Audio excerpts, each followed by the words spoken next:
Catus Maximus here. Here's my follow-up video of the Milwaukee compact super hole shooter half-inch drive, which is kind of funny. People, a while ago I did a video about the Magnum half-inch hole shooter drill, the pistol grip, and a lot of people talk about how much torque it had. It has those were usually 850 RPM, biggest motor 5.5 amps versus this 450 RPM when it's 7 amp motor. This thing's like twice the torque. Of course, it's a lot more bulky. I didn't mention in my review video, if you're to find one of these used, there is some universal truths. This is the 450 RPM, so it has a triple reduction gearbox. We have the motor, we have 2 idler gears, and then a 3rd output gear. And we can see the total backlash, and it spins pretty easily, of the entire gear system is very low. These always have pretty darn tight gears. If you pick up the chuck and it racks back and forth, something's heavily damaged. And part of the reason these power tools do show up is if they have like bad gears and that type of stuff, it just really isn't worth it. It costs more to fix them than it does to buy a used one. And sometimes more than even to buy a new one. The second universal truth is they always have really tight bearings, just totally tight. If you get one of these and the chuck wobbles back and forth any detectable amount or pulls in and out, it also has real issues. You need a variety of tools. I don't have an extra cord, so I'm going to have to cut this one short and then re-tin the wires. You need solder, soldering iron, lube for the chuck, 3/16 for making sure the chuck screw is tight. You know, the additions of these 60s and 70s units were all metal. The big distinctive change that happened when they went into the 80s and 90s was having this plastic insert when they changed the molding instead of a cardboard tube that they used to use. Through the 80s and 90s, as we can see, they were unpainted, and then they changed them again in the 2000s where they started using all torque screws and started painting the bodies gray. So that's how you can generally tell when they were made. But you need slot head screwdrivers, little cutters to trim the cord down, wire strippers, something to cut the wire with. You need number 2, number 3 Phillips, a Torx 20 for just these 3 screws. You just need a whole pile of stuff to service one of these things. And it will take a minute, but it's kind of a fun exercise. I usually just make sure that that center lock screw is tight. On newer ones, it's like a big Torx 30, but anything made prior to about 2010 or 2005 is going to be using a 3/16 hex. Since it's a lock screw, you're actually going to turn it to the left, counterclockwise, to tighten it. I'm not going to wail on it, but I'm just going to make sure that it is good and tight. Really, that's all you need to do, just to make sure that chuck screw is tight. Alright, now we've done that to make it a little easier. As I inspect it, I'm just going to cut off these wires. I've been finding that these razor blade base cutters are just so much better than I expected. The razor blades are actually pretty darn good at cutting things like wire. Even though you think it would damage the edge, it doesn't do that very much, and they're just so sharp that they just cut the wire just so beautifully. They don't crush it because it's just such a darn fine edge. Really like these a lot. I do not recommend using an impact on any of the bigger screws because of course they're in plastic. It's really easy to over torque them. I've already double checked, but you want to make sure that these top screws are tight. I got to take the handle apart, but you want to make sure the handle screws are tight. Over time, since it is plastic, now the really old ones had metal handles, and metal doesn't creep and deform over time like plastic does, so you'll periodically need to recheck these just to make sure that they're tight. Get some of this stuff out of the way. As I'm working on it, now is a good time. This chuck does work pretty decently. It's surprising how rusty Jacobs chucks can get. The worst part about a rusty Jacobs chuck is such fine machining on these holes for the chuck key that when rust builds up in them, you can't insert the darn chuck key. But fortunately, the holes are standard size.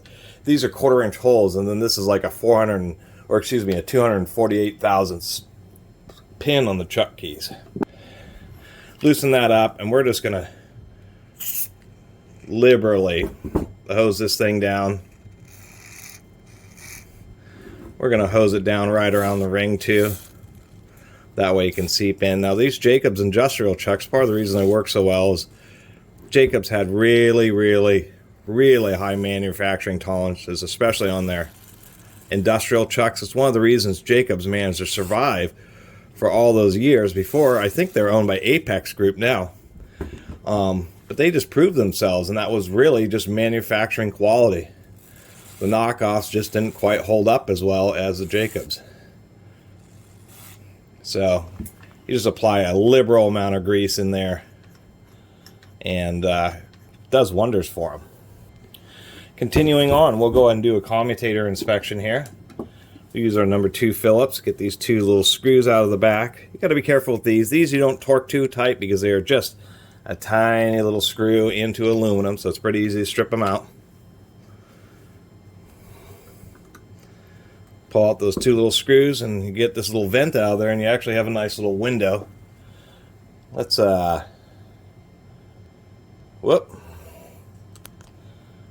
zoom in a bit here.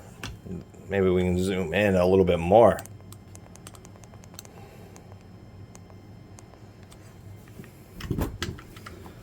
And all you want to do when you're looking in there is just to see how worn the commutator is. We can see that it has a pretty nice motor, welded contacts, heavily varnished, wire wrap around the base of the wires. Pretty good. So you just want to reach in there, feel that commutator, feel if there's a big lip right where the brushes have worn. And we can see it's discolored, but that has very little to do. They get discolored within the first 10 minutes of use. You just want to feel if there's a lip, and if there is a lip, then you'll want to pull out the motor and try to recondition it some. This one has essentially, I can't feel a lip on there at all. So now we'll check the brushes themselves. When it comes to brushes, you want to find the absolute biggest screwdriver you can, because the brush caps are made out of like Bakelite, a very brittle but of course temperature resistant and high electrical resistance caps, and so it really likes to shatter around the slot. Especially, I mean, if you use too small of a screwdriver, you'll just end up destroying the cap. So you really got to use the biggest screwdriver possible. Release the cap. Usually the brush will pop it just up enough. There's our brush. You'll also, if you're going to put the brushes back in, as we can obviously see that this brush is just starting to get broken in, you'll want to make sure that they stay in the same orientation. Normally the drill, in this case it's a triple reduction, so the motor is moving counterclockwise, but the brush will actually wear asymmetrically. There'll be just a little bit more of a lip on one side than there is on the other. And if you put them in upside down, it's not the end of the world. It's just going to be a bit noisy till it breaks back in. Another thing you can tell about how punished the drill is, the Milwaukee, as you can see, uses a braided copper connecting wire to get extra amps through the brush. That will discolor very quickly if it's really been overheated. We can see that brush wire still has a nice copper color, meaning that this drill has actually not been abused. There's a difference between used and abused. And you just want to inspect the brush on the other side too. Here we are on the other side. Make sure we keep track of the orientation. Copper wire looks excellent. This is a perfect example of buying a used tool that actually said, oh, it's rusty, it's got all sorts of corrosion, kind of a busted up wire. We'll just sell it for super cheap at the junk store, when really this is a hidden treasure. The one thing I did want to mention, that when you're putting these back together, you do not want to over torque these caps for the same reason. They'll just split.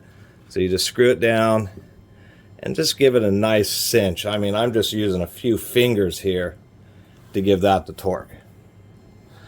Okay, continuing on, I think I'm going to check the gearbox. My air is inconvenient, but these aren't too clogged. These screws sometimes can be really stuck, and on these old ones, you may even want to use like a hand impact driver just to... There we go, got that one loose. But these screws can get super duper stuck. Really pretty surprising. And the two on the bottom are indeed a little shorter than the two on the top. Here we go, we got our screws out. Now one thing that makes these a little bit more unique on the Milwaukees is that they use all ball bearings. I believe there is no needle bearings associated with these gears, which pretty much, and especially with helical cut gears like the Milwaukee has, you got to really kind of wiggle and fudge it. There we go. Finally popped them out. So the gears popped out of those two front ball bearings. See all this grease in here? You think somebody overpacked it. No. It's actually one of the things that Milwaukee does that makes them last so long. And one of the reasons I discount some people's comments about, oh, you put too much grease in a tool. This mass of grease that's in this Milwaukee is from the factory. It's actually one of the things they're famous for, is just not being shy about the grease. A bigger load of grease means it just has more oil and ends up lasting a longer amount of time.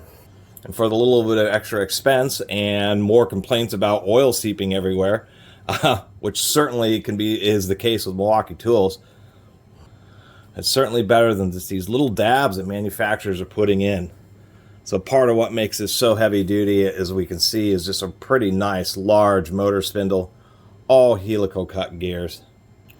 And what many manufacturers do is with these types of drills is each stage, like the first motor stage will be finer teeth, it's less load and it makes it a little bit quieter because it's spinning so fast. As they get to each reduction stage, the gear teeth do get coarser because they're spinning more slowly and you have to worry less about noise and you need more strength. Milwaukee kind of does that, but they also do something, you know, Black & Decker does that, where the teeth just start getting really coarse. Where Milwaukee keeps the teeth relatively fine, but it's kind of hard to see. But this gear is a little bit wider than this gear, and then the output gear on the spindle is a little bit wider than this gear. So they keep the teeth a little bit finer, but they start making the gears progressively thicker as you get through the stages. And in this case, on the final stage, they're a little bit thicker as well as being taller. But this is really what a premium gearbox looks like. This excellent quality gears, plenty oversized, so they have a lot of mass to take extra heat for things like mixing. That's the big reason that mixing can void warranty on a lot of drills, is because it's a high amount of load for a long duration time.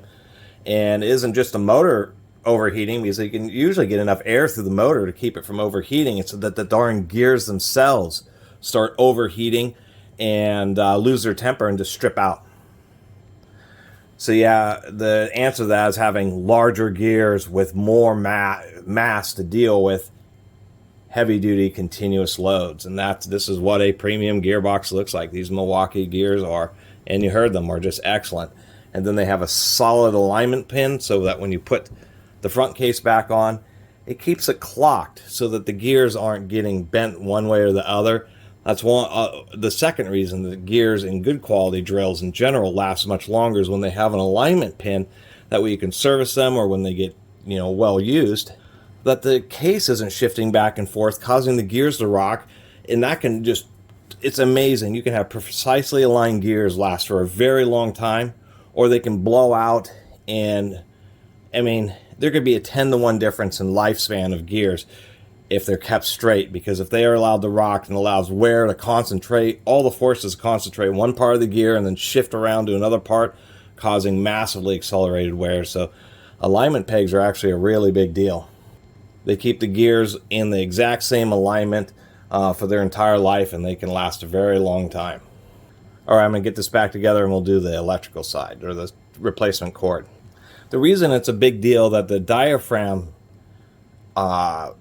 can move is because the motor runs directly into the center line of the gearbox. So even if this gearbox rotating around, it's rotating around about the axis of the motor, so it doesn't affect anything with the gear alignment. It's just what's holding the front and the back of the gears.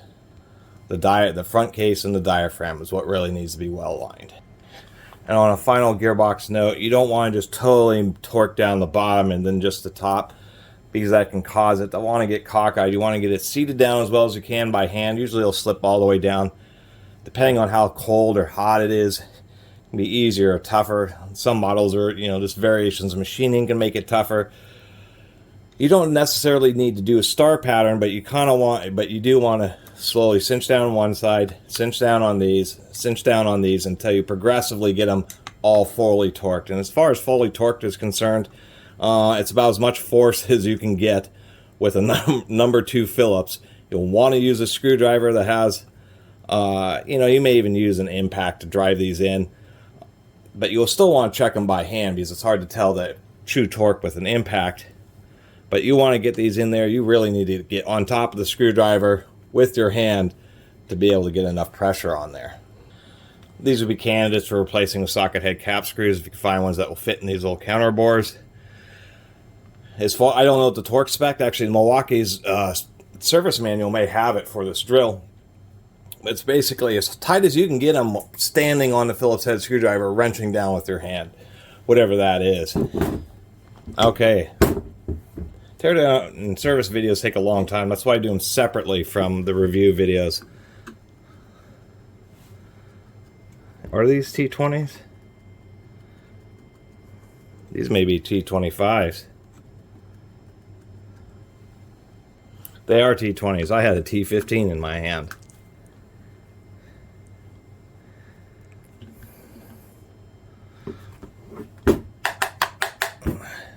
We'll get that out in a second. The one real complaint, like at the beginning of my review video for this, is the way the DeWalt's, the cord comes out the back. Is the way the Milwaukee decided to make the cords come out the bottom. And their big trigger switch with the integrated reverse like this means this whole trigger assembly is actually pretty big. And there's basically no room whatsoever for wires. And it makes the grip a little bit oversized. It was one of my disappointments with Milwaukee is the fact that they chose the switch design, which caused them to have handles that were a bit oversized. JCPenney used to make really nice screwdrivers. Check out this Phillips. Really nice grind on the tip there.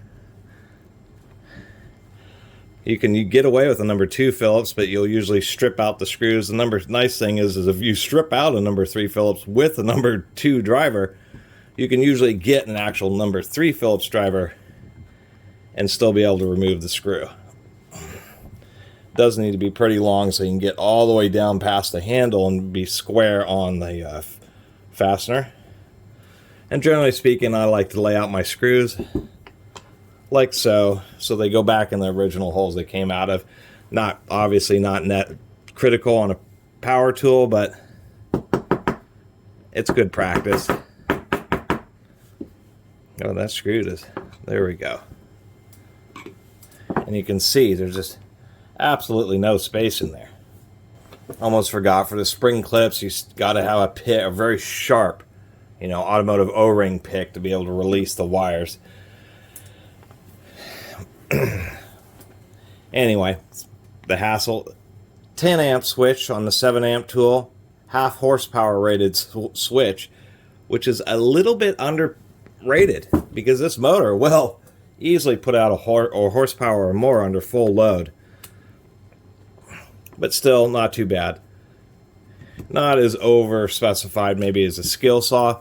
Skill saws are famous because they have 13 amp motors, the original ones, the 77s, but they had 20 amp switches in them.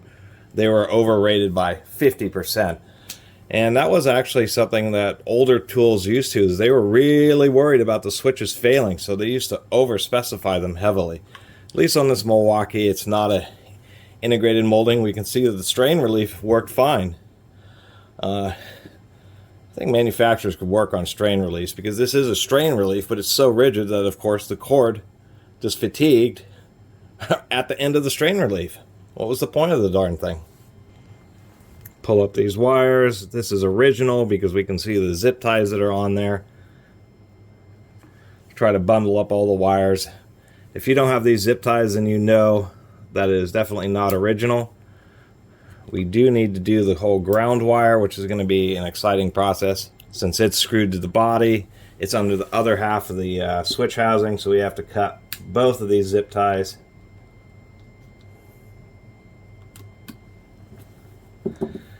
Get this apart.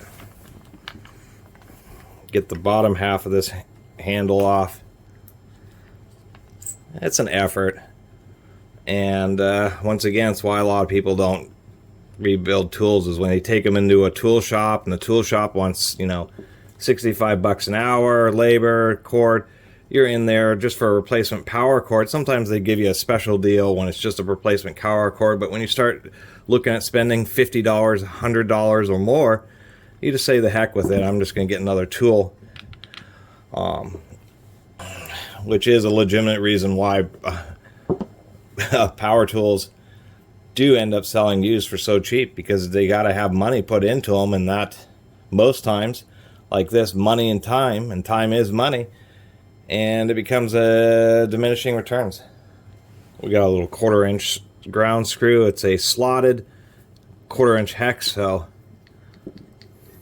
we'll just use this. This is one of the situations where one of these magnetic sockets are handy. These little screws are always this kind of a fuss to deal with. Magnetic socket's your friend.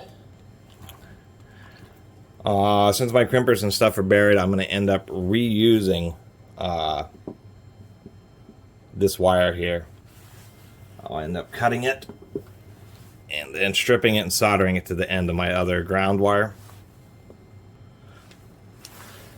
But before I do that, I need to get this apart so I can use this as a template to measure against my other wires.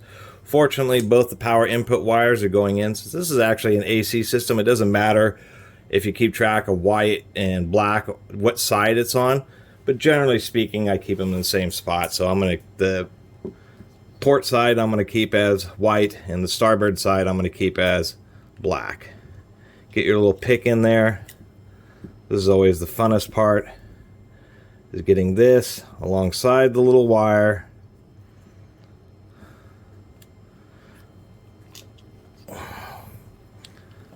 And releasing that darn spring clip so you can get the wire out. You need the soldering iron so you can tin the wire so it's stiff enough to actually shove back in there. You will not be able to shove an untinned stranded wire in there. It'll just bunch up. It'll just be a world of hurt. There we go, got those out.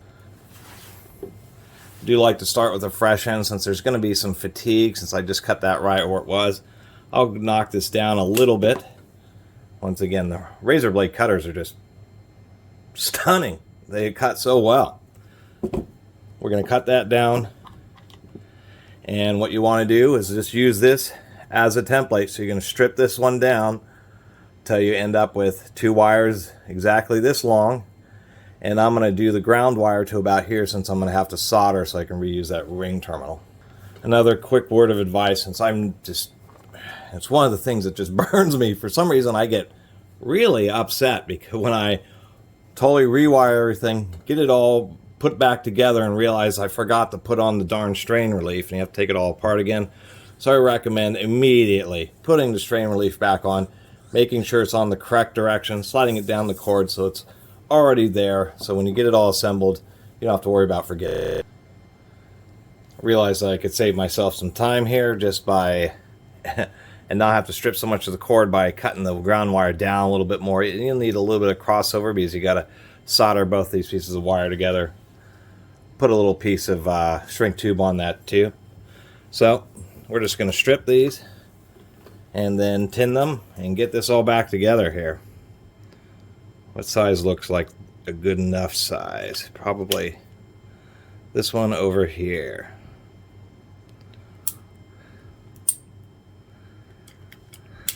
Well, that certainly didn't work out very well. Thanks. Sometimes these older wire strippers are not the best. That's for sure. Even though it should grip the wire pretty darn good. It's a little bit more, you want to strip just a little bit more off the wires that are going into the switch, because you need a little bit of extra room.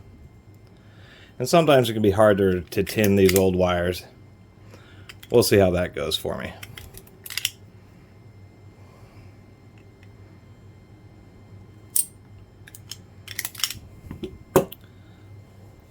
This may be just a little bit much.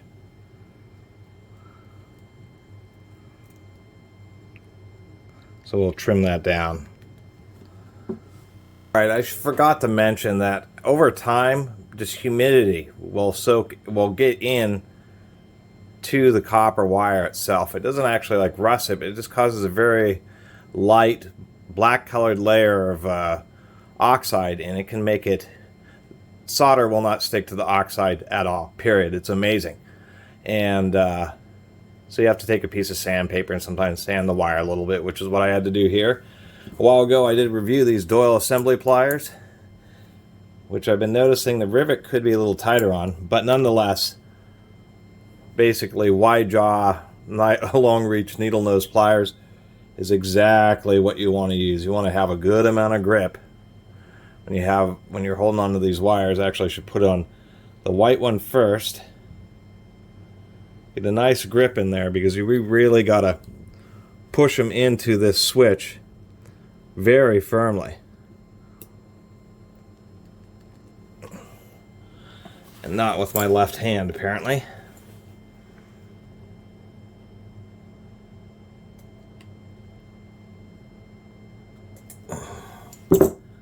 And then really give it a good tug, make sure it is fully in there, even double check.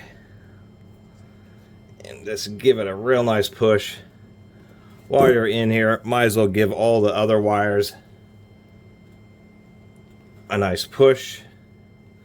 Make sure they're all in there nice and tight. These wires coming loose. The worst part about spring connectors is they're just not super reliable. That's the only way to put it. They're not super duper reliable, and so you end up having all these troubles.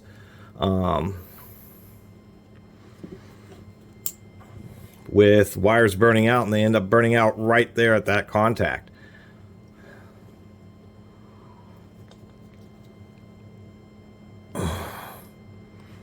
And sometimes it can just take a surprising amount of force to actually jam them in there. And that one's in there nice and tight too. We'll take our little ground wire and get it secured.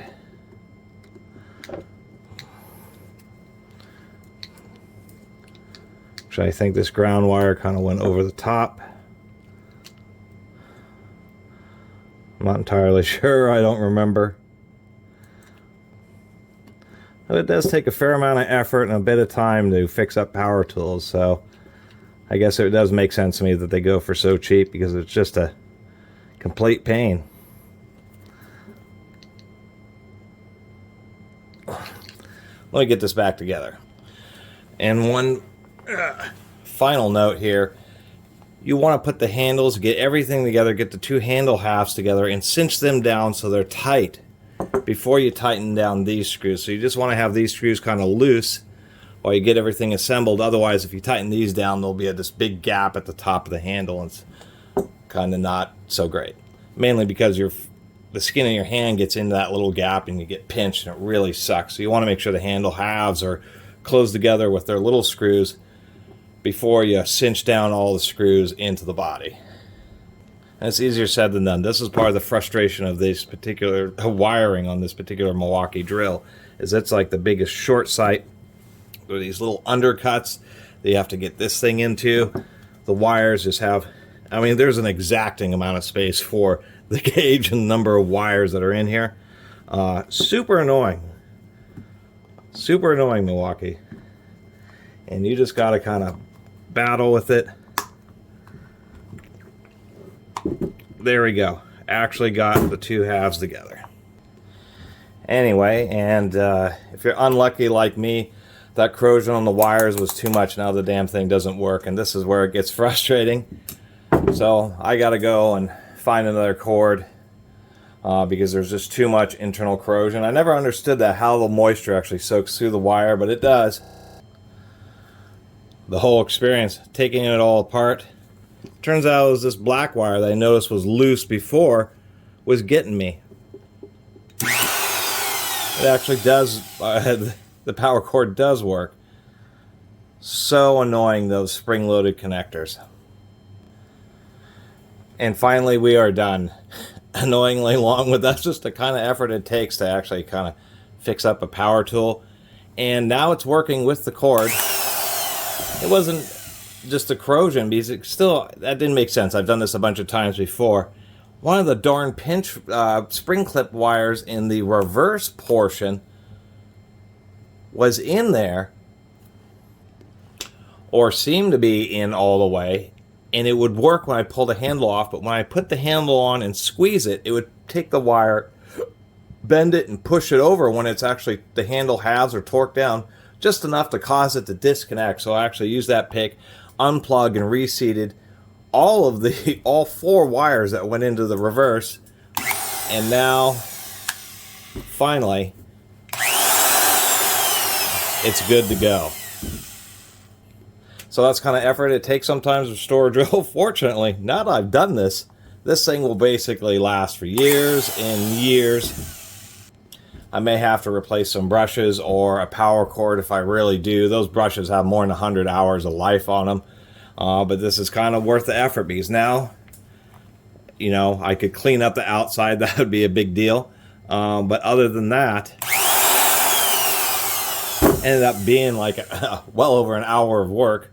But that being said, for the 18 bucks an hour of work, still a pretty awesome deal for a Milwaukee 7 amp 1660-1 half-inch compact super hole shooter.